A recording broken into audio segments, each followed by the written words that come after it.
Happy. Do you seriously want to be happy? Of course, you do. But what does it take to be happy? Many psychologists are now using scientific methods to try to understand the nature and origins of happiness. Their results may surprise you. Surprisingly, happiness has been shown to be a constitutional trait. The study of many types of twins, identical and non-identical, has enabled scientists to calculate that 50 to 60% of self-identified happiness, and what other sort is there, is down to genes.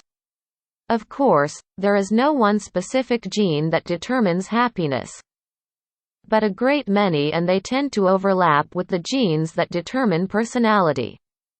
People who are emotionally stable, sociable and conscientious tend to be happier according to the research. Now, many people believe that money makes us happy. However, there is no clear relationship between wealth and happiness. Once out of poverty, increases in wealth do not automatically turn into relative increases in happiness. For example, winning the lottery may give a rush of joy and excitement but does not ensure a long-term contentment.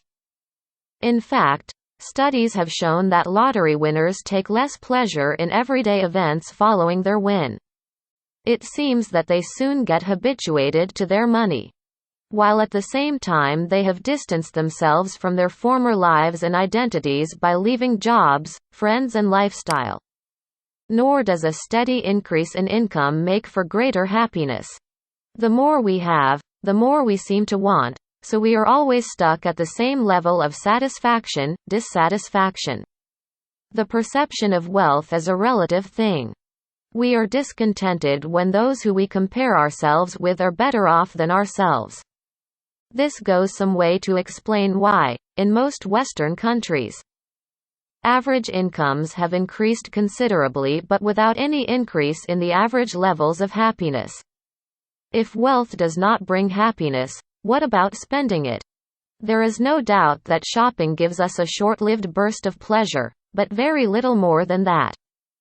The only type of shopping that might provide longer-term happiness is when we buy things for other people. Nor does happiness does not come in liquid or tablet form. A couple of drinks at a party may lighten our mood and be good for us medically and mentally, but alcohol abuse destroys our body, mind and relationships. Similarly, drugs like cocaine and ecstasy give brief bursts of joy, but there is a massive price to be paid when the high is over. So, what can we do to improve our sense of well-being? First, we need to realize that we are not passive victims of external events. We can and should take control of our life to make it rewarding and satisfying. We should adopt a positive attitude and overcome feelings of worthlessness and build our own self-confidence and self-esteem. We should try to reduce the burden of unnecessary worry. If there is something that can be done about a problem we are worrying about, then we should do it, and stop worrying. And of course, there is no point in worrying about things we can't change. A sense of humor is good protection against adversity and a strong antidote to depression. One of the key symptoms of depression is the loss of the ability to laugh. A key feature of happy and contented people is that they have a sense of meaning and purpose in life. Rather than just drifting through life, they have a clear set of values and goals that they are trying to achieve.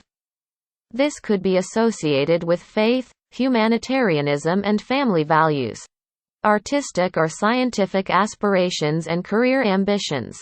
All these things provide a sense of identity as well as something to work towards or look forward to.